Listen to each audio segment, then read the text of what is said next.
The rise of Ashoka ಅಂದ್ಬಿಡ್ಲೆ ಎಕ್ದಮ್ ಇಬ್ಬರದು ಎಷ್ಟು ಟ್ರೆಂಡಿಂಗ್ ಐತಲ್ಲ. ನೀವೊಂದ್ ಮಾಡ್ರಿ ತಕ್ಷಣ ಆಯ್ತು ಅಂತ ತಿಂತೀನಿ ಎಲ್ರ ಕಣ್ಣಲ್ಲೂ ನೀರಿದಿತ್ತು. ಮಾಡಿದ್ವಿ ಜಂಪ್ ಮಾಡಿದ ತಕ್ಷಣ ಅಲ್ಲಿಂದ ಚಿನ್ನೆ ಸತೀಶ್ ಅವ್ರ ಕರ್ಕೊಂಬಮ್ಮ ಸತೀಶ್ ಅವ್ರ ಕರ್ಕೊಂಬಮ್ಮ ನಾನ್ ಹೇಳಿದ್ರೆ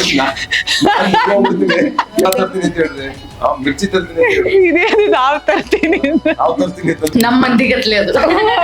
ನೀನು ನಿನ್ನ ಹಿಂದೆ ನಾನು ನನ್ನ ಮುಂದೆ ನೀನು ಏನೋ ಮಾತನಂದು ನಾ ನಿನಗೆ ಹೇಳಬೇಕಿದೆ.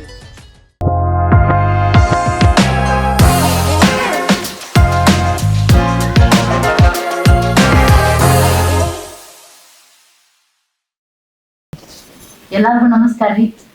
ಬಾಳ ಖುಷಿ ಆಕೈತಿ, ಬಾಳ ಹೆಮ್ಮೆ ಅನ್ಸಾತೈತಿ. ದಿ ರೈಸ್ ಆಫ್ ಅಶೋಕ ಅಂದ್ಕೂಡ್ಲೆ ನೆನಪಾಗುದ ಪಟ್ನ ನಮ್ಮ ಸತೀಶ್ ನೀನಾಸಂ ಸರ್ ಮತ್ ಸಪ್ತಮಿ ಗೌಡ ಅಕ್ಕ. ಸೊ ಅವ್ರು ನಮ್ ಬೆಳಗಾವಿಗೆ ಬಂದಾರ, ಬರ್ರಿ ಅವ್ರ ಮಾತಾಡ್ಸುನಂತ. ಅವ್ರ ಮೂವಿ ಎಕ್ಸ್ಪೀರಿಯನ್ಸ್ ಹೆಂಗಿತ್ತು, ಮೂವಿ ಒಳಗ್ ಏನೇನ್ ಅವ್ರ ಎಷ್ಟ್ ಅವ್ರ ಕಡೆ ತಿಳಿಸ್ಕೋಬಹುದಲ್ಲ, ಮೂವಿ ಒಳಗ್ ಏನೇನ್ ಐತಂತ ಕೇಳೋಣಂತ. ನಮಸ್ಕಾರ ರೀ, ವೆಲ್ಕಮ್ ಅಕ್ಕ. ನಮಸ್ತೆ. First the rise of Ashoka ಅಂದ್ಕೂಡ್ಲೆ ನಮ್ಮ ಆಡಿಯನ್ಸ್ ನೀವ್ ಏನ್ ಡಿಸ್ಕ್ರೈಬ್ ಮಾಡ್ಬೋದು? ದ ರೈಸ್ ಆಫ್ ಅಶೋಕ್ ಅಂದ ತಕ್ಷಣ ಸದ್ಯಕ್ಕೆ ಆಕ್ಚುಲಿ ನಾವು ಹಾಡಿನ ಗುಂಗಲ್ ಮುಗಿದೀವಿ. ನಂದು ಸಪ್ತಮಿಯವ್ರದ್ದು ಒಂದು ಹಾಡು ಬಿಡುಗಡೆ ಆಗಿದೆ. ಯಾಕೋ ಏನ್ರಿ ಅದು? ಯಾಕೋ ಅಂದ್ರೆ ಏನದು? ಯಾಕೋ ಅಂದ್ರೆ ಪ್ರತಿಯೊಬ್ಬ ಏನೋ ಪ್ರೇಮಿಯ ಎದೆ ಮಾಡಿರುವಂತ ಬಿಡತ. ಯಾಕೋ ಫಸ್ಟ್ ಟೈಮ್ ಒಂದು ಲವ್ ಆದಾಗ ನನ್ನ ಎದೆ ಎಲ್ಲ ಡುಮ್ಟಕ ಸುದ್ದು ಅಂದ್ರೆ ಆ ಫಸ್ಟ್ ಟೈಮ್ ಆಗ ನರ್ವಸ್ ಆಗ್ಬೋದು. ಆ ಫಸ್ಟ್ ಟೈಮ್ ಶುರುವಾಗ ಒಂದು ಏನಂದ್ರೆ ಇಲ್ಯೂಷನ್ ಬಿದ್ದೋಗ್ತಾರೆ ಹುಡುಗ, ಅಂದ್ರೆ ಡ್ರೀಮ್ ಅಲ್ಲಿ ಬಿದ್ದೋಗ್ತಾನಲ್ಲ, ಆ ಯಾಕೋ ಇಟ್ಕೊಂಡು ಬರೆದಿರುವಂತ ಗೀತೆ ಇದು. ಯಾಕೋ ನನ್ನ ಎದೆ ಎಲ್ಲ ಡುಮ್ಟಕ ಸುದ್ದು ಬಂದು ನೀನೇ ಕೇಳು ಇದು ನಿನ್ನದೇ ಹಾಡು ಅಂತ ಪ್ರತಿಯೊಬ್ಬ ಯುವಕರ ಪಾಲಿನ ಏನಂತಾರೆ ಅದು ಆರ್ತನಾದ. ಒಳ್ಳೆ ಮನ್ ಕಿ ಬಾತ್ ಯಾರು ಹೇಳ್ಕೊಳಕ್ ಸಾಧ್ಯಲ್ಲ, ಅದ್ ನೀವು ಸಾಂಗ್ ಥ್ರೂ ಕನ್ವೆ ಮಾಡಿರಿ. ಬಹಳ ಖುಷಿ ಆತ್ರಿ ಅಕ್ಕ. ನಿಮ್ ಡಾನ್ಸ್ ಅಂತ್ರು ಎಕ್ದಮ್ ಇಬ್ಬರದು ಎಷ್ಟು ಟ್ರೆಂಡಿಂಗ್ ಐತಲ್ಲ, ಪ್ರತಿಯೊಬ್ರು ಇನ್ಸ್ಟಾಗ್ರಾಮ್ದಾಗ ಅದ ಸೌಂಡ್ ಆಗತೈತಿ, ಎಲ್ಲಾರು ರೀಲ್ ಮಾಡಕತ್ತಾರ. ನೀವೊಂದ್ ಮಾಡ್ರಿ ಸರ್, ನಾ ಎಲ್ಲಾರು ಕೂಡ್ ಮಾಡೋಣ ಅಂತೇಳಿ ನೀವ್ ಬರ್ತೀರ ಹೆಂಗ್ ಅನ್ಸಿತ್ರಿ ನಿಮಗ್ ಬೆಳಗಾವಿಗ್ ಬಂದಿರಿ? ಬಹಳ ಖುಷಿ ಆಗ್ತಾ ಇದೆ. ಫಸ್ಟ್ ಟೈಮ್ ಅಲ್ಲ, ಬಹಳ ಸತಿ ಬಂದಿದ್ದೀನಿ ಬೆಳಗಾಂಗೆ. ಅದಲ್ದೆ ಬೆಳಗಾವಿಗೆ ನಾನ್ ಸ್ವಿಮ್ಮಿಂಗ್ ಕಾಂಪಿಟೇಷನ್ ಇದ್ದಾಗ ಇಲ್ಲಿ ಬರ್ತಾ ಇದ್ದೆ. ಇಲ್ಲೊಂದು ನಮ್ಗೊಂದು ಸ್ಟೇಟ್ ಮೀಟ್ ಆಗಿತ್ತು ನಾನ್ ಚಿಕ್ಕವಳಿದ್ದಾಗ. ಅವಾಗ ಮೊದ್ಲೇ ಸತಿ ಬಂದಿದ್ದಿದ್ ನಾನು. ಅವಾಗ ಇವಾಗ ಕಂಪೇರ್ ಮಾಡಿದ್ರೆ ನನ್ಗೆ ಕಂಡಿಡಿಯಕ್ಕೆ ಆಗಲ್ಲ ಜಾಗ, ಹಾಗಾಗಿದೆ ಇವಾಗ ಬೆಳಗಾವಿ. ಬಹಳ ಖುಷಿ ಇದೆ. ಪ್ರತಿ ಸತಿ ಬಂದಾಗ್ಲೂ ಸಿಕ್ಕಾಪಟ್ಟೆ ಪ್ರೀತಿ ಕೊಡ್ತಾರೆ.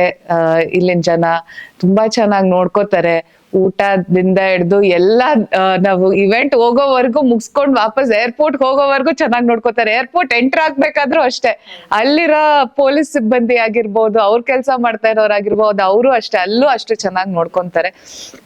ಬಹಳ ಖುಷಿ ಆಗುತ್ತೆ ಯಾವಾಗ್ಲೂ ಬೆಳಗಾವಿಗೆ ಬಂದಾಗೆಲ್ಲ. ಉತ್ತರ ಕರ್ನಾಟಕ ಅಂದ್ಕೂಡ್ಲೆ ನಿಮ್ಗೆ ಫಸ್ಟ್ ನೆನಪಾಗೋದೇನ್ರಿ? ಜೋಳದ ರೊಟ್ಟಿ, ಎಣ್ಣೆಗಾಯಿ ಪಲ್ಯ, ಆಮೇಲೆ ಇದು ಉರುಳ್ಳೆ ಚಟ್ನಿ, ಗುರೆಳ್ಳೆ ಚಟ್ನಿ, ಚಟ್ನಿ ಪುಡಿ, ಮೆಣಸಿನ್ಕಾಯಿ. ಆಮೇಲೆ ಈಗ ಆಲ್ರೆಡಿ ಹೇಳಿದೆ ನಾನು ಇರ್ಬೇಕು ಅಂತ ಮಂಡಕ್ಕಿ ತರ್ಸಾತ್ರಿ ಸರ್, ಬಿಡುದಿಲ್ರಿ ನಿಮ್ಗೆ. ಗಿರ್ಮಿಟ ಬಜ್ಜಿ ತಿನ್ನಿಸ್ಲಾರ್ದಾದ್ರು ಕಳ್ಸೋದಿಲ್ಲ. ಅಶೋಕ ಅಂದ್ಕೂಡ್ಲೆ ಇದು ನಮ್ಮ ಮಸ್ಕಿ ಅಲ್ಲಿರೋ ಅಶೋಕಂದ್ ಏನಾರ ರಿಲೇಟೆಡ್ ಐತ್ರಿ ಅಥವಾ ಇದು ನಿಮ್ ಕ್ಯಾರೆಕ್ಟರ್ ಅಶೋಕನ ರೀ? ಇದು ದ ರೈಸ್ ಆಫ್ ಅಶೋಕ ಅಂದ್ರೆ ಇದು ಒಂಥರ ಹಿಸ್ಟಾರಿಕಲ್ ಕ್ಯಾರೆಕ್ಟರ್, ಅಂದ್ರೆ ರಿಯಲ್ ಇನ್ಸಿಡೆಂಟ್ ಗಳು ಇಟ್ಕೊಂಡು ಮಾಡುವಂತ ಸಿನಿಮಾ ಇದು. ನಂಜನಗೂಡು ಸೈಡ್ ಮತ್ತೆ ಚಾಮರಾಜನಗರ ಭಾಗದಲ್ಲಿ ನಡೆದಂತ ಕಥೆ ಇದು. ಬಟ್ ಅಲ್ಲಿ ಅಶೋಕ ಅನ್ನೋ ಹೆಸರಲ್ಲ, ಕಾಲ್ಪನಿಕ ಹೆಸರು ಇದು ಅಶೋಕ ಅನ್ನೋದು. ಬಟ್ ಅಲ್ಲದಂತ ಒಂದು ಏನೋ ಸಾಕಷ್ಟು ರಿಯಲ್ ಇನ್ಸಿಡೆಂಟ್ ಗಳನ್ನ ಇಟ್ಕೊಂಡು ಈ ಸಿನಿಮಾ ಮಾಡಿದೀವಿ. ನಾನು ಒಂದಿಷ್ಟು ನಿಮ್ನು ಮೀಡಿಯಾ ಮೀಟಿಂಗ್ಸ್ ಒಳಗ, ಪ್ರೆಸ್ ಮೀಟ್ ಒಳಗ ಕೇಳಿದೆ, ನೀವು ಬಹಳ ದುಃಖ ಪಟ್ಟಿ ಮೂವಿ ಮಾಡಿರಂತ. ಇಲ್ಲ, ದುಃಖ ಪಟ್ಟು ಮಾಡಿಲ್ರಿ, ಬಹಳ ಖುಷಿ ಮಾಡಿದ್ರಿ. ಅಲ್ಲ, ಯಾಕಂದ್ರ ನಿಮ್ಗ್ ಬಹಳ ಅಡಚಣೆಗಳು ಬಂದು ಅಲ್ಲ. ಈಗ ಮನುಷ್ಯ ಆದ್ಮೇಲೆ ನಾವ್ ಯಾವ ಕೆಲ್ಸಕ್ಕೆ ಹೋದ್ರು ಅಡಚಣೆ ಇದ್ದೇ ಇರುತ್ತೆ. ಆಮೇಲೆ ಈಗ ಒಂದ್ ಸಿನಿಮಾ ಮಾಡ್ತಾ ಅಂದ್ರೆ ಅಷ್ಟು ದೊಡ್ಡ ಯೂನಿಟ್ ನ ನೀವು ಏನೋ ಹ್ಯಾಂಡಲ್ ಮಾಡ್ಬೇಕು ಅಂದ್ರೆ, ಸಾವಿರಾರು ಜನ ಹ್ಯಾಂಡಲ್ ಮಾಡ್ಬೇಕು ಅಂತಂದ್ರೆ ನಿಮ್ಗೆ ಅದು ಇದ್ದೇ ಇರುತ್ತೆ. ಒಬ್ಬೊಬ್ಬರು ಮನುಷ್ಯ ಒಂದೊಂದರ ಇದ್ದೇ ಇರ್ತಾರೆ. ಅವ್ರೆಲ್ಲರೂ ಹ್ಯಾಂಡಲ್ ಮಾಡ್ಕೊಂಡು ತಗೊಂಬರೋದೇ ಸಿನಿಮಾ. ನಮಗಷ್ಟೇ ಅಲ್ಲ, ಈ ತರ ದಾಟಿ ಸುಮಾರು ಜನ ಸಿನಿಮಾ ಮಾಡಿದ್ದಾರೆ. ತುಂಬಾ ಜನರಿಗೆ ಈ ತರ ಬಂದಿದೆ. ಅದನ್ನೆಲ್ಲ ದಾಟ್ಕೊಂಡು ಬಂದು ವಿನ್ ಆಗಿರೋ ತುಂಬಾ ಜನ ಇದ್ದಾರೆ. ಓಕೆ, ಅದು ಇಂಪಾರ್ಟೆಂಟ್. ಫೈನಲ್ ಈಗ ಏನಾದ್ರೆ ನಮ್ಗೆ ಖುಷಿ ಏನಂದ್ರೆ ಓಕೆ ಎಲ್ಲನೂ ದಾಟ್ಕೊಂಡು ಒಂದ್ ಒಳ್ಳೆ ಹಂತಕ್ಕೆ ಬಂದಿದ್ದೀವಿ. ಸಿನಿಮಾ ಮುಗಿದಿದೆ. ಇವಾಗ ತಮಿಳು, ತೆಲುಗು ಇಂದನೂ ಆಫರ್ಗಳು ಬರ್ತಾ ಇದೆ ಅಂದ್ರೆ ಸಿನಿಮಾ ರಿಲೀಸ್ ಮಾಡೋದಕ್ಕೆ. ಈಗ ನಮ್ಗೆ ಖುಷಿ ಹಂತದಲ್ಲಿದ್ದೀವಿ. ಈಗ ಏನಾದ್ರು ಸೆಲೆಬ್ರೇಷನ್ ಅಷ್ಟೇ. ನಮ್ಗೆ ಸಿನಿಮಾನ ಗೆಲ್ಲುತ್ತೋ ಸೋಲುತ್ತೋ, 100 days ಕೊಡುತ್ತೋ, ಅದು ಯಾವ್ದು ನಮ್ ಕೈಲಿಲ್ಲ. ಬಟ್ ಸಿನಿಮಾ ತಗೊಂಬಂದು ನಮಗ್ ಖುಷಿ ಆದ್ಮೇಲೆ, ನಮಗೊಂದು ಕಾನ್ಫಿಡೆನ್ಸ್ ಇದ್ದಾಗ ನಾವು ತಗೊಂಬಂದು ಜನರ ಮುಂದ್ಗಡೆ ಹೇಳೋದಕ್ಕೆ ನಮ್ಗೊಂದು ಧೈರ್ಯ ಇರುತ್ತೆ. ಆ ಕೆಲಸ ನಾವೀಗ ಮಾಡಿದ್ವಿ. ಎಷ್ಟು ಡೇಸ್ ನಡೀತ್ರಿ ನಿಮ್ ಇಡೀ ಮೂವಿ ಶೂಟಿಂಗ್? ನಾನು ಸಿನಿಮಾ ತಂಡ ಸೇರ್ಪಡೆ ಆದ ಕೊನೆಯ ವ್ಯಕ್ತಿ. ಇವ್ರದ್ದು ಜರ್ನಿ ಕ್ಯಾರೆಕ್ಟರ್ ಸಂಬಂಧ ಇಲ್ಲ ಇಲ್ಲ ಅಂದ್ರೆ ಶೂಟಿಂಗ್ ಸ್ಟಾರ್ಟ್ ಆಗಿತ್ತು. ತುಂಬಾ ಟೈಮ್ ತಗೊಂಡ್ವಿ, ಬಿಕಾಸ್ ಯಾಕೆಂದ್ರೆ ನಮ್ಗೆ ಹಿಂಗೆ ಬೇಕು ಅಂತ ಒಂದು ಇತ್ತು. ನಮ್ಗೆ ತುಂಬಾ ಟೈಮ್ ತಗೊಂಡು ನಾವು ಒಂದು 30-40 ಜನ ಆಡಿಷನ್ ಮಾಡಿದೀವಿ. ಅದ್ರ ಕನ್ನಡ ಚಿತ್ರರಂಗದ ಮೇನ್ ಆಕ್ಟರ್ಸ್ ಗಳೆಲ್ಲ ಆಡಿಷನ್ ಮಾಡಿದ್ದಾರೆ. ಪಾಪ ಅವ್ರೆಲ್ರಿಗೂ ನಾವು ಥ್ಯಾಂಕ್ಸ್ ಹೇಳ್ಬೇಕು. Specially thank you so much. ಯಾರು ತಪ್ಪು ತಿಳ್ಕೊಬಿಡಿ. ನಮ್ಮ ಪಾತ್ರಕ್ಕೆ ನಾವು ತುಂಬಾ ರಿಸರ್ಚ್ ಮಾಡಿ ಹಿಂಗೆ ಬೇಕು ಅಂತ ಹುಡುಕ್ತಾ ನಾವು ಸಪ್ತಮಿ ಕೇಳಿದಾಗ ಆ ಡೇಟ್ ಮ್ಯಾಚ್ ಆಯ್ತು ನಮ್ಗೆ. ಅಂದ್ರೆ ಬಹಳ ಇಂಪಾರ್ಟೆಂಟ್ ಆಗಿ ಅವರು ತಮಿಳು ಮಾಡ್ತಾ ಇದ್ರು, ಮತ್ತೆ ತೆಲುಗಲ್ಲಿ ಮಾಡ್ತಾ ಇದ್ರು, ತುಂಬಾ ಸಿನಿಮಾಗಳು ಮಾಡ್ತಾ ಇದ್ರು. ನಾವು ಶುರು ಮಾಡೋ ಟೈಮ್ಗೆ ಅವ್ರ ಡೇಟ್ ಇರಲಿಲ್ಲ. ಆಮೇಲೆ ಫೈನಲಿ ಅವ್ರಿಗೆ ಇನ್ನೊಂದ್ಸಲ ಅಪ್ರೋಚ್ ಮಾಡಿದ್ವಿ, ಈ ಡೇಟ್ ನಿಮ್ಗೆ ಆಗತ್ತಾ ಅಂತ. ಆಮೇಲೆ ನಿಮ್ ಕ್ಯಾರೆಕ್ಟರ್ ನೋಡಿ ಇಷ್ಟ ಆತ್ರಿ? ನಂಗೆ ಬಹಳ ಇಷ್ಟ ಆಯ್ತು. ಅಂದ್ರೆ ಮನು ಅವ್ರು ಬಂದ್ರು ಕತೆ ಹೇಳೋದಕ್ಕೆ. ಅವ್ರ ಕತೆ ನಾನ್ ಅನ್ಕೊಂಡು ಇವಾಗ ಕತೆ ಹೇಳಕ್ ಬಂದ್ರೆ ಅಟ್ಲೀಸ್ಟ್ ಒಂದ್ ಅರ್ಧ ಗಂಟೆ 45 ನಿಮಿಷ ತಗೊಂತಾರೆ ಅಂತ. ಮನು ಅವ್ರು ಬಂದ್ರು 5 ನಿಮಿಷದಲ್ಲಿ ಕತೆ ಹೇಳಿ ಮುಗಿಸಿದ್ರು. ಅವ್ರ ಕ್ಯಾರೆಕ್ಟರ್ ಹಿಂಗ್ ಲೈನ್ ಹೇಳಿದ್ರು. ನನ್ಗೆ ತುಂಬಾ ಚೆನ್ನಾಗ್ ಅನ್ಸ್ತು. ಲೈವ್ಲಿ ಆಗಿದೆ ಕ್ಯಾರೆಕ್ಟರ್. ಹಾಗೆ ಆ ಲೈವ್ಲಿ ಕ್ಯಾರೆಕ್ಟರ್ ಗ್ರಾಫ್ ಚೇಂಜ್ ಆಗುತ್ತೆ. ಸಿನಿಮಾ ನಡೀತಾ ಹೋಗ್ತಾ ಅಂಬಿಕಾನ ಪಾತ್ರದ ಕ್ಯಾರೆಕ್ಟರ್ ಗ್ರಾಫ್ ಚೇಂಜ್ ಆಗುತ್ತೆ. ಕ್ಲೈಮ್ಯಾಕ್ಸ್ ಬಂದಾಗ ಒಂದು ಮುಖ್ಯ ಪಾತ್ರ ಇರುತ್ತೆ ಅವಳದು, ಅಂಡ್ ಅಲ್ಲೂ ಕೂಡ ಒಂದು ದೊಡ್ಡ ಎಮೋಷನಲ್ ಸೀನ್ ಆಗುತ್ತೆ ಅಲ್ಲಿ ಕ್ಲೈಮ್ಯಾಕ್ಸ್ ಅಲ್ಲಿ ಆಗಿರ್ಬೋದು. ಸೊ ಅದು ತುಂಬಾ ಇಂಪಾರ್ಟೆಂಟ್ ಆಗಿತ್ತು. ಅಂಡ್ ನನ್ಗೆ ಆತರ ಯಾವತ್ತೂ ನಂಗೆ ಆಪರ್ಚುನಿಟಿ ಸಿಕ್ಕಿರ್ಲಿಲ್ಲ ಆತರ ಮಾಡೋದಕ್ಕೆ. ಸೊ ನನ್ಗೆ ಅದ್ ಕೇಳಿದ ತಕ್ಷಣ ಇಲ್ಲ ಈ ಪಾತ್ರ ಮಾಡ್ಬೇಕು ಅಂತ ನನಗ್ ಅನ್ನಿಸ್ತು. ಅವಾಗ ಇಮಿಡಿಯೇಟ್ ಆಗಿ ಅವ್ರಿಗೆ ಸತೀಶ್ ಅವ್ರಿಗೆ ಇಲ್ಲ ಮಾಡ್ತೀನಿ, ನಾನು ಡೇಟ್ಸ್ ನ ಮ್ಯಾನೇಜ್ ಮಾಡ್ತೀನಿ, ತೊಂದ್ರೆ ಇಲ್ಲ ಅಂತ. ಸೊ ಹಾಗೆ ಲಾಸ್ಟ್ ಸೇರ್ಪಡೆ ಆಗಿ ಒಂದೇ ಫ್ಲೋ ಅಲ್ಲಿ ಸಿನಿಮಾ ಮುಗಿಸಿ ಇವಾಗ ಪಟ್ ಅಂತ ರಿಲೀಸ್ಗೂ ಬಂದಿದ್ದೀವಿ. ನಾನ್ ಯಾವಾಗ ಹೇಳ್ತಾ ಇರ್ತೀನಿ, ಒಂದೇ ಫ್ಲೋದಲ್ಲ, ನೀವು ಕಾಲಿಟ್ಟ ತಕ್ಷಣ ಸಿನಿಮಾ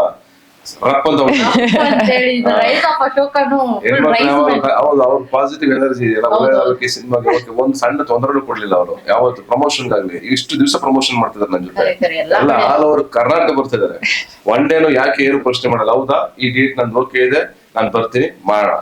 ಅವ್ರ ಒಂದ್ ಟೈಪ್ ಇನ್ಸ್ಪಿರೇಷನ್ ರೀ. 100%. ಯಾಕಂದ್ರ ಎಲ್ಲಾರು ಎಲ್ಲಾ ವೇ ಒಳಗೆ ಇನ್ಸ್ಪಿರೇಷನ್ ತಗೊಂಡ್ರು. ನಮ್ ಹೆಣ್ಮಕ್ಳು ಅವ್ರ ಕಾಂತಾರ ಒಳಗ್ ಒಂದ್ ನೋಡಿದ್ವಲ್ಲ, ಅವ್ರ ಅದ್ರಾಗ ಅಲ್ಲಿ ನೋಡಿದ್ರು ಅಲ್ಲ, ಕಾಂತಾರದಲ್ಲಿ ಬರೀ ಹೀರೋಯಿನ್ ಆಗಿದ್ರು.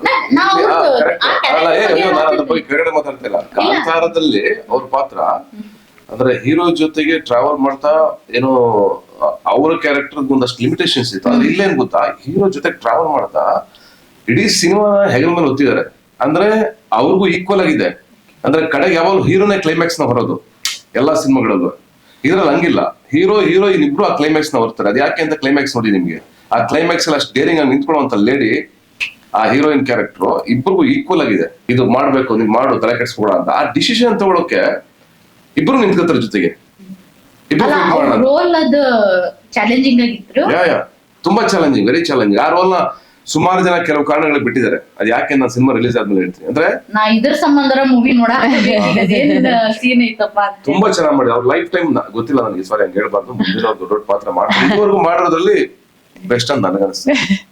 ಬಹಳ ಖುಷಿ ಇದೆ. ಅಂದ್ರೆ ಪಾತ್ರ ಮಾಡಿದಾಗಿರ್ಬೋದು, ಪಾತ್ರ ನನಗ್ ಸಿಕ್ಕಿದಾಗಿರ್ಬೋದು, ಯಾವ್ದೇ ಸಿನಿಮಾ ಮಾಡಕ್ ಹೋದಾಗ್ಲೂನು ಏನೋ ಒಂದ್ ಹೊಸತನ ಹುಡುಕ್ತಾ ಇರ್ತೀವಿ, ಅಥವಾ ಒಂದ್ ಹೊಸ ಎಕ್ಸ್ಪೀರಿಯನ್ಸ್ ಹುಡುಕ್ತಾ ಇರ್ತೀವಿ. ಈ ಸಿನಿಮಾದಲ್ಲಿ ನಾನು ಇಷ್ಟು ಸಿನಿಮಾಗಳು ಮಾಡ್ಕೊಂಡ್ ಬಂದಿದ್ರೆ ಇದೊಂದು ನನಗೆ ಸಿಕ್ಕಿರ್ಲಿಲ್ಲ ಮಾಡೋದಕ್ಕೆ ಎಕ್ಸ್ಪೀರಿಯನ್ಸ್. ಯಾಕಂದ್ರೆ ನನ್ಗೆ ಯಾವ್ದೇ ತರದ್ದು ಅಂದ್ರೆ ಒಂದು ಇವಾಗ ನಾನು ಹೋಗಿ ಥಿಯೇಟರ್ ಆರ್ಟಿಸ್ಟ್ ಆಗಿ ಅಥವಾ ನಾನು ಆತರ ಕಲಾವಿದೆ ಆಗಿ ಅಲ್ಲಿ ನನ್ಗೆ ಯಾವತ್ತೂ ಆಪರ್ಚುನಿಟಿ ಸಿಕ್ಕಿರ್ಲಿಲ್ಲ. ಅಲ್ಲಿ ಹೋಗಿ ಬೇರೆ ಬೇರೆ ರೀತಿ ಪಾತ್ರಗಳು ಅದನ್ನೆಲ್ಲ ಎಕ್ಸ್ಪೀರಿಯನ್ಸ್ ಮಾಡೋದಕ್ಕೆ. ನಾನು ಡೈರೆಕ್ಟ್ ಆಗಿ ಸಿನಿಮಾ ಇಂಡಸ್ಟ್ರಿಗೆ ಬಂದಿದ್ರಿಂದ ನನ್ಗೆ ಇಲ್ಲೇ ನಾನೆಲ್ಲ ಎಕ್ಸ್ಪೆರಿಮೆಂಟ್ ಮಾಡ್ಬೇಕು, ಇಲ್ಲೇ ಕಲಿಬೇಕು, ಏನ್ ತಪ್ಪಾದ್ರೂ ಇಲ್ಲೇ ತಿದ್ಕೋಬೇಕು. ತಪ್ಪಾಗದೇ ಇಲ್ಲ ಅಂತಲ್ಲ, ಯಾಕಂದ್ರೆ ನನ್ಗೆ ನನ್ ಡೈರೆಕ್ಟ್ ಆಗಿ ಬಂದಿರೋದ್ರಿಂದ ಖಂಡಿತ ತಪ್ಪಾಗುತ್ತೆ. ಆ ತಪ್ಪುಗಳನ್ನ ಇಲ್ಲೇ ನಾನ್ ತಿದ್ಕೋಬೇಕು, ಆಡಿಯನ್ಸ್ ಮುಖಾಂತರನೇ ನಾನ್ ತಿದ್ಕೋಬೇಕು. ಸೊ ಆ ಪ್ರೋಸೆಸ್ ಅಲ್ಲಿ ಇದೊಂದ್ ಪಾತ್ರ ನನಗ್ ಬಹಳ ಇಷ್ಟ ಆಯ್ತು. ಡಬ್ಬಿಂಗ್ ಮಾಡ್ಬೇಕಾದ್ರೆ ನನ್ನ ತಂದೆಗೂ ತುಂಬಾ ಇಷ್ಟ ಆಯ್ತು ಅದೊಂದ್ ಪರ್ಟಿಕ್ಯುಲರ್ ಸೀನು. ಆ ಸೀನು ಅಷ್ಟೇ. ನಾನು ತಂದೆ ಕಣ್ ತುಂಬಿಕೊಂಡಿದ್ರು. ಅವ್ರು ಆಕ್ಟ್ ನೋಡ್ತಾ ಡಬ್ಬಿಂಗ್ ಮಾಡ್ಬೇಕಾದ್ರೆ ಡಬ್ಬಿಂಗ್ ಸ್ಟುಡಿಯೋ ಈ ಕಡೆ ಕೂತಿದ್ರು, ನಾವು ಈ ಕಡೆ ಕೂತಿದ್ದೆ, ಡಬ್ ಮಾಡಿಸ್ತಾ ಇದ್ವಿ. ಅವ್ರಿಗಷ್ಟೇ ಅಲ್ಲ ನಮ್ಮೆಲ್ರೂ ಕಣ್ಣಲ್ಲಿ. ಹೌದು, ಅದೇನಾಯ್ತು, ಅದು ಮುಗೀತು ಆ ಸೀನು. ನಾನು ಡಬ್ಬಿಂಗ್ ಮಾಡ್ದೆ, ಎಲ್ಲ ಮಾಡ್ದೆ, ಸೀನ್ ಮುಗೀತು. ಮುಗಿದ ತಕ್ಷಣ ಆಯ್ತು ಅಂತ ಈಗ ತಿರ್ತೀನಿ, ಎಲ್ರ ಕಣ್ಣಲ್ಲೂ ನೀರಿದಿತ್ತು. ನಾನು ಓಕೆ ಇದೆಲ್ಲ ನನಗೆ ಅವಾಗ ಅನ್ನಿಸ್ತು, ಓಕೆ ಈ ಸೀನ್ ಜನಕ್ಕೆ ಅಂದ್ರೆ ಇಲ್ಲಿರಷ್ಟು ಮುಟ್ಟುತ್ತೆ ಅಂದ್ರೆ ಖಂಡಿತ ಜನಕ್ಕೂ ಮುಟ್ಟುತ್ತೆ ಈ ಸೀನ್ ಅಂತ. ಎವ್ರಿ ಟೈಮ್ ಆ ಸೀನ್ ಬರ್ಬೇಕು ನನ್ನ ಕಣ್ಣಲ್ಲಿ ಹಂಗೆ ಪಟ್ಟಂತ ತುಂಬಿಕೊಳ್ಳುತ್ತೆ ಗೊತ್ತಿಲ್ಲದಂಗೆ. ಅದು ಆ ಸೀನ್ಗೆ ಅದ್ರದ್ದೇ ಆದಂತ ಒಂದು ಇಮೋಷನಲ್ ಬ್ಯಾಗೇಜ್ ಕೂಡ ಇತ್ತು ಹಿಂದಿನ ದಿನ. ಅದೆಲ್ಲ ಸೇರಿ ಅದು ಆ ಸೀನು ಪ್ರಾಬಬ್ಲಿ ಹಾಗೆ ಎಲಿವೇಟ್ ಆಯ್ತು ಅನ್ಸುತ್ತೆ. ಕಂಪೇರ್ ಮಾಡಿದ್ದು ಮೂವಿಗಲ್ಲ, ಅವ್ರನ್ನ ನೋಡಿದ ರೀತಿ. ಯಾಕಂದ್ರೆ ಹೌದೌದು, ಅಲ್ಲಿಗೆ ಕಂಪೇರ್ ಮಾಡಿದ್ರ ಹೌದು, ಅದಕ್ಕ ಇದಕ್ಕ ಅಜಗಜಾಂತರ ಫರಕ್ ಹೌದು, ಐತಿ. ಹೌದು. ಅದನ್ನ ಹೇಳಿ ನಾ ಇನ್ಸ್ಪಿರೇಷನ್. ಖಂಡಿತ. ಆಕ್ಚುಲಿ ಒಂದ್ ಸೀನ್ ಇತ್ತು ಮಜಾ ಅಂತಂದ್ರೆ, ನಾನು ಅವ್ರಪ್ಪ ನಾನು ಅವ್ರ ತಂದೆಯವ್ರು ನಾನು ಒಳ್ಳೆ ಫ್ರೆಂಡ್ಸ್, ಅಂದ್ರೆ ಬಹಳ ಇಷ್ಟ ನನಗೆ ಅಂಕಲ್, ತುಂಬಾ ಚೆನ್ನಾಗಿ ಮಾತಾಡ್ತಾರೆ. ಅವ್ರ ಅಪ್ಪ ಅಂದಿದ್ದನ ಗೊತ್ತಾತ್ರಿ, ಪೊಲೀಸ್ ಅವ್ರಿಗೆ ನೀವು ನಮ್ಮ ಅವ್ರ ಅಪ್ಪ ಅಂತಿರಲ್ಲ ಅವಾಗ ಗೊತ್ತದ ಫ್ರೆಂಡ್ ಅಪ್ಪ ಆಗ್ತೀನಿ. ಬಹಳ ಇಷ್ಟವಾದವರು ನನಗೆ. ಕೂತ್ಕೊಂಡು ಮಾತಾಡ್ತಾ ಇರ್ಬೇಕಾದ್ರೆ ನಾನು ಒಂದು ಸೀನ್ ತೆಗಿಬೇಕು ಅಂಕಲ್ ಈಗ ಅನ್ಕೊಂಡಿದ್ದೀನಿ, ಬಾವಿಗೆ ಆರ್ಬೇಕು ಹೇಗೆ ಮಾಡೋದು ಗೊತ್ತಾಗ್ತಾರೆ. ಇಬ್ರು ಬಾವಿಗೆ ಆರದ ಒಂದು ಸೀನ್ ಇದೆ. ಅಯ್ಯೋ ಅದಕ್ಕೆ ಆಗ್ತಲ್ಲ ಕೆಲ್ಸ್ಕೊತೀರಾ ಚಿನ್ನೆ ಚಿನ್ನೆ ಅವ್ರು ನಾನ್ ಒಳಗಡೆ ಬಿದ್ನಲ್ಲ ಬಾವಿಗೆ, ನಾವಿಬ್ರು ಬೀಳ್ಬೇಕು, ಒಂದೇ ಶಾರ್ಟ್ ಅಲ್ಲಿ ತೆಗಿಬೇಕಾ, ಒಂದ್ಸಲ ಬೆಟ್ಟ ಆದ್ಮೇಲೆ ಪುನಃ ತೆಗಿಬೇಕು ಅಂದ್ರೆ 1 more ಆಗಲ್ಲ, ತುಂಬಾ ಟೈಮ್ ತಗೊಳುತ್ತೆ. ಟೈಮ್ ಹೋಗ್ತಾ ಇತ್ತು ನಮ್ಗೆ. ಈವ್ನಿಂಗ್ ಶಾರ್ಟ್ ಅದು. ಇಬ್ರು ಜಂಪ್ ಮಾಡಿದ್ವಿ. ಜಂಪ್ ಮಾಡಿದ ತಕ್ಷಣ ಅಲ್ಲಿಂದ ಚಿನ್ನೆ ಸತೀಶ್ ಅವ್ರು ಕರ್ಕೊಂಬಮ್ಮ, ಸತೀಶ್ ಅವ್ರು ಕರ್ಕೊಂಬಮ್ಮ, ನಾನ್ ಬಿಡ್ತೀನಿ ಹೇಳ್ಕೊಂಬ ಅಂತ. ಇವ್ರು ಆಮೇಲೆ ಗೊತ್ತಾಗಿತ್ತು ನನಗೆ, ಇವ್ರು ನ್ಯಾಷನಲ್ ಸ್ವಿಮ್ಮರ್ ಇವರು. ಅದ್ ಮಜಾ ಆಯ್ತು ನನ್ಗೆ. ಫಸ್ಟ್ ಟೈಮ್ ಆತರ ರೋಪ್ ಶಾಟ್ ಮಾಡಿದ್ ನಾನು. ಆಕ್ಷನ್ ಸೀಕ್ವೆನ್ಸ್ ಅಲ್ಲ ಅದು, ಬಟ್ ಆ ರೋಪ್ ಶಾಟ್ ಹಾಕಿ JCB ತರಿಸಿ ರೋಪ್ ಕಟ್ಟಿದ್ದು. ನನಗೆ ಹೆಂಗೆ ಅಂದ್ರೆ ಈ ವಂಡರ್ಲಾಲ್ ರೋಲರ್ ಕೋಸ್ಟರ್ ಹೋಗುತ್ತಲ್ಲ ಆ ತರ ಫೀಲ್. ನನ್ ಫುಲ್ ಎಲ್ಲ ಆಡ್ತಾ ಇದ್ದೀನಿ. ಎಷ್ಟೊಂದ್ ಶಾಟ್ ಅಲ್ಲಿ ನಾನು ಹೆದರ್ಕೊಂಡೇ ಇಲ್ಲ, ನಗ್ತಾ ಇದ್ದೀನಿ. ಆಮೇಲೆ ಅವ್ರು ಹೌದು ನಾನ್ ಖುಷಿ ಮಾಡ್ತಾ ಇದ್ದೀನಿ. ಆಮೇಲೆ ಅವ್ರು ಇಲ್ಲ ಎದ್ರುಕೊಳ್ಳಿ ಅಂದ್ರೆ ಅವಾಗ ನನ್ ತಲೆಗೆ ಹೋಯ್ತು, ಹೌದಲ್ವಾ ಹೌದು ನಾನು ಎದ್ರುಕೋಬೇಕಲ್ಲ ಅಂತ. ಬಟ್ ಆ ಬಾವಿಲ್ ಬಿದ್ದಿದ್ ಎಕ್ಸ್ಪೀರಿಯನ್ಸ್ ಅಂದ್ರೆ ಅಪ್ಪ ಯಾವಾಗ್ಲೂ ಹೇಳೋರು, ಅವರೆಲ್ಲ ಬಾವಿಲೇನೆ ಈಜ್ ಕಲ್ತಿದ್ದು ಎಲ್ಲ ಕಲ್ತಿದ್ದಲ್ಲ, ನಾವೇನ್ ಸ್ವಿಮ್ಮಿಂಗ್ ಪೂಲ್ ಅಲ್ಲಿ ಕಲ್ತಿದ್ದ ಅಂತ. ಅದಕ್ಕೆ ನಾನು ಒಂದು ಸತಿ ಯಾವಾಗಾದ್ರೂ ಬಾವಿಲ್ ಸ್ವಿಮ್ ಮಾಡ್ಬೇಕು ಅಂತ ಆಸೆ ತೀರ್ತು. ಅದು ಎಗ್ರಿ, ಅದು ಹೌದು ಬಾವಿಲೆ, ಹೌದು. ಅದು ಏನ್ ನಾನ್ ಮಾಡ್ತಿದ್ದೆ ಚಿಕ್ಕ ವಯಸ್ಸಿಂದ. ನಮ್ಗೆಲ್ಲ ಹಳ್ಳಿ ಕಡೆ ಅದೇ ಬಾವಿನಲ್ಲಿ ಈಸ್ಕೊಳ್ತಾರೆ. ಅಲ್ಲಿ ಅದು ಬಾವಿ ಅಂದ್ರೆ ಬಾವಿ ಇದ್ರಿಂದ ಎಗ್ರಿಲಿಲ್ಲ, ಆ ಹೈಟ್ ಇಂದ.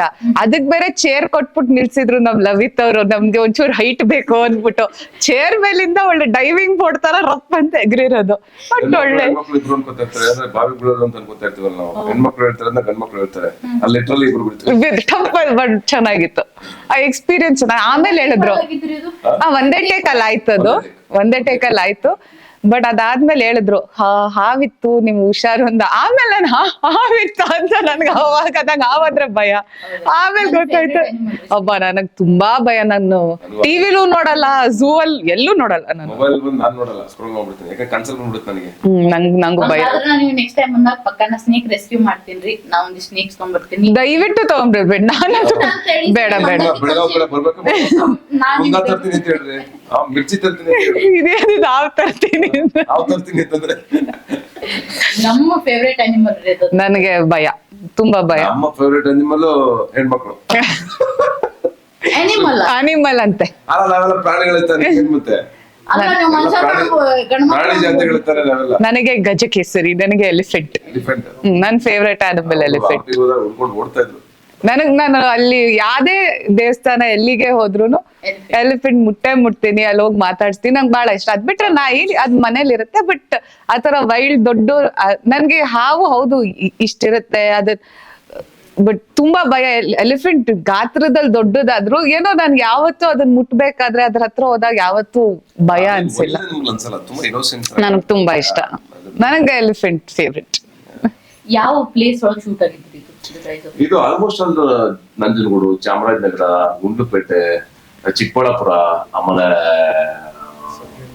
ಕನಕಪುರದ ಹತ್ರ ಬಾವಿ. ಆಮೇಲೆ ನಿಮ್ಗೆ ನಾವು ಶೂಟ್ ಮಾಡಿರೋದು ಶ್ರೀರಂಗಪಟ್ಟಣ. ನಾವು ಒಂದು 16 ಲೊಕೇಶನ್ಗಳು ಶೂಟ್ ಮಾಡಿದೀವಿ. ಬಟ್ ನಿಮ್ಗೆ ತೋರಿಸೋದು ಒಂದೇ ಊರು.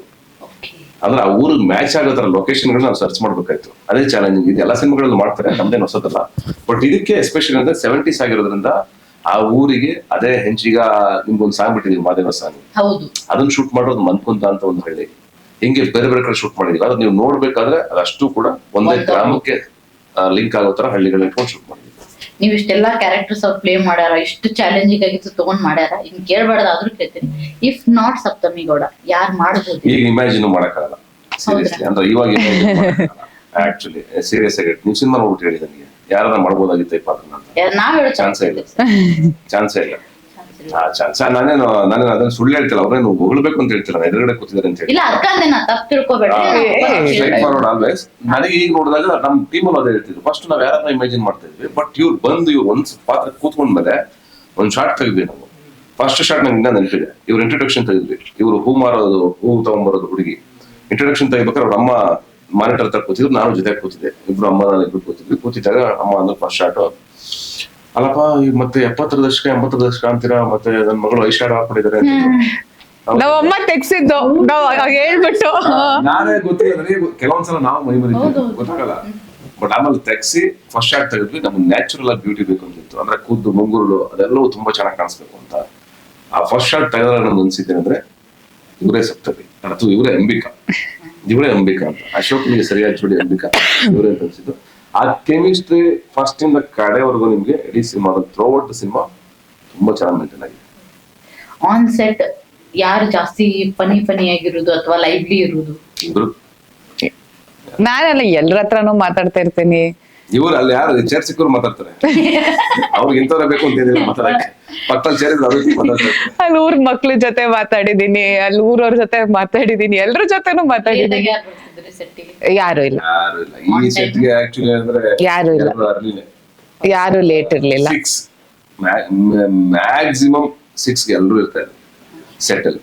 ಡೈರೆಕ್ಟರ್ ಸರ್ ಈಗ ಒಂದ್ ಮಾತು ಏನಾರ ಹೇಳ್ಬೇಕಂದ್ರ ಇಷ್ಟ ದಿವ್ಸ ಹೇಳಕ್ ಆಗ್ಲದ ಏನಾರ ಹೇಳ್ಬೇಕಂದ್ರೆ ಏನ್ ಹೇಳ್ಬೇಕು? ಡೈರೆಕ್ಟರ್ ಆಕ್ಚುಲಿ ಫಸ್ಟ್ ಡೈರೆಕ್ಟ್ ಮಾಡಿದವ್ರು ನಮ್ ಜೊತೆ ಇಲ್ಲ, ಅವರು ಅರ್ಧದಲ್ಲೇ ತೀರ್ಕೊಂಡ್ರು. ನಿಮ್ಗೆಲ್ಲ ಗೊತ್ತಿರುತ್ತೆ ಮೇ ಬಿ. ಏನಿಲ್ಲ ಅಂದ್ರೆ ಅವರು ಕಂಡಂತ ಕನಸು ಕಟ್ಟಿದಂತ ಸಿನಿಮಾ, ಅವರು ಈ ಸಿನಿಮಾ ಮಾಡ್ಬೇಕು ಅಂತ ತುಂಬಾ ಆಸೆ ಪಟ್ಟು ಸತೀಶ್ ಶ್ರೀನಿವಾಸಂ ಅವ್ರಿಗೆ ಮಾಡ್ಬೇಕು ಈ ಸಿನಿಮಾ ಅಂತ ಸ್ಕ್ರಿಪ್ಟ್ ನ ಉತ್ಕೊಂಡ್ಬಂದ್ರು. ಈ ಸಿನಿಮಾ ನಮ್ಗೆ ಕೊಟ್ಟು ಹೋದ್ರು.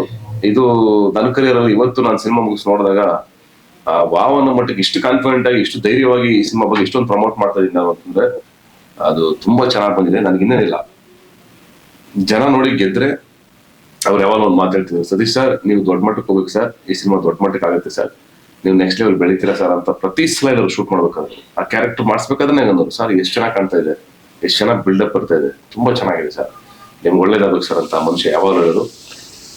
ಅವ್ರಿಗೆ ನಾನು ಯಾವತ್ತು ಏನಂತಾರೆ ಅವ್ರ ಮೇಲೆ ಪ್ರೀತಿ ಆಗ್ಲಿ ಗೌರವ ಆಗ್ಲಿ ನನ್ಗೆ ಯಾವತ್ತೂ ಕಡಿಮೆ ಆಗಲ್ಲ. ಅವ್ರ ಬಗ್ಗೆ ತುಂಬಾ ರೆಸ್ಪೆಕ್ಟ್ ಇದೆ ನನಗೆ. ಅವರು ತುಂಬಾ ಒಳ್ಳೆ ಮನುಷ್ಯ, ಅಷ್ಟು ಮಾತ್ರ ಹೇಳಬಲ್ಲ. ಅವ್ರ ಆತ್ಮಕ್ಕೆ ಯಾವಾಗಲೂ ಶಾಂತಿ ಸಿಗ್ಬೇಕು ಅಂತ. ಥ್ಯಾಂಕ್ ಯು ಅಕ್ಕ. ನಮ್ಮ ಆಡಿಯನ್ಸಿಗೆ ಏನ್ ಹೇಳಕ್ ಬಯಸ್ತೀರಿ ದ ರೈಸ್ ಆಫ್ ಅಶೋಕ ಬಗ್ಗೆ? ಯಾವ್ದೇ ಸಿನಿಮಾ ಮಾಡಿದ್ರು ಇಷ್ಟು ದಿನ ತುಂಬಾ ಪ್ರೀತಿ ಕೊಟ್ಟು ಎಲ್ಲಾ ಪಾತ್ರಗಳಿಗೂ ಪ್ರೀತಿ ಕೊಟ್ಟಿದ್ದೀರಾ. ಹಾಗೆ ಅಂಬಿಕಾನ ಪಾತ್ರ ದ ರೈಸ್ ಆಫ್ ಅಶೋಕ ಫೆಬ್ರವರಿಲಿ ರಿಲೀಸ್ ಆಗ್ತಾ ಇದೆ. ಅದಕ್ಕಿಂತ ಜಾಸ್ತಿ ಪ್ರೀತಿ ಈ ಸತಿ ಕೊಟ್ಟು ಸಿನಿಮಾನ ಗೆಲ್ಸಿ ಅಂತ ಕೇಳ್ಕೊತೀನಿ.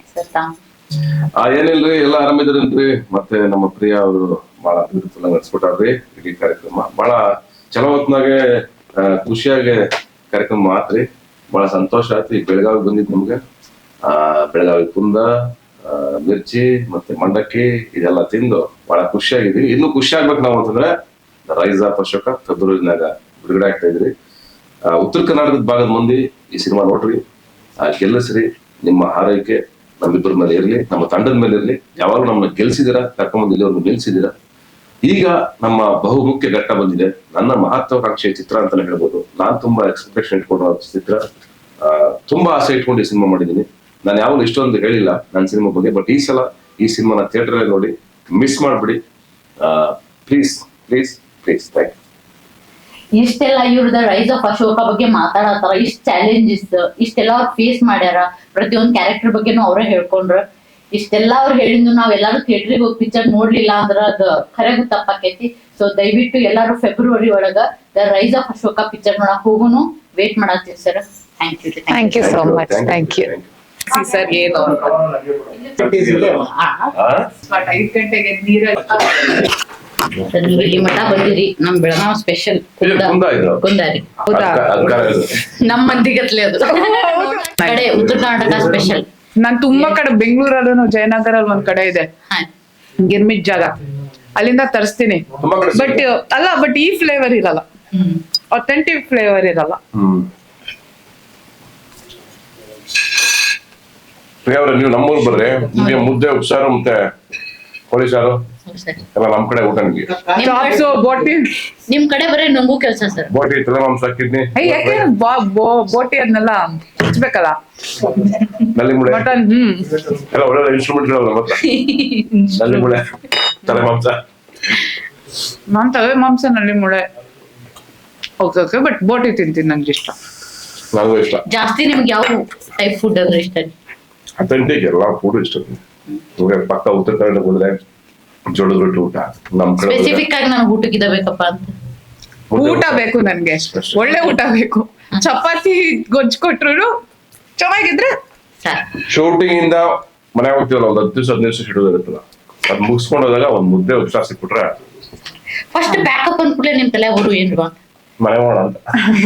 ಅಥವಾ ಏನ್ ಮಾಡ್ಬೇಕಂತ. ನನ್ಗೆ ಎಲ್ಲೇ ವೆಕೇಶನ್ ಎಲ್ಲೇ ಹೋಗಿ ವಾಪಸ್ ಬಂದ್ರು ನನ್ಗೆ ಒಂದೇ ಒಂದ್ ಅಮ್ಮ ಅಕ್ಕಿ ರೊಟ್ಟಿ ಮಾಡ್ತಾರೆ. ಸೊ ಆ ಅಕ್ಕಿ ರೊಟ್ಟಿ ಒಂದ್ ತಿಂದ್ರೆ ಅದ್ರ ಅದು ಒಂದು combination ಅಷ್ಟೇ. ಅಕ್ಕಿ ರೊಟ್ಟಿ ಗ್ರೀನ್ ಕಲರ್ ಕಾಯಿ ಚಟ್ನಿ, ಅದ್ ಅಷ್ಟೇ. ಅದಕ್ಕೆ ತುಪ್ಪ ಹಾಕಿ ಅದ್ ಒಂದ್ ತಿಂದ್ರೆ ನನ್ಗೆ ಖುಷಿ ಆಗುತ್ತೆ.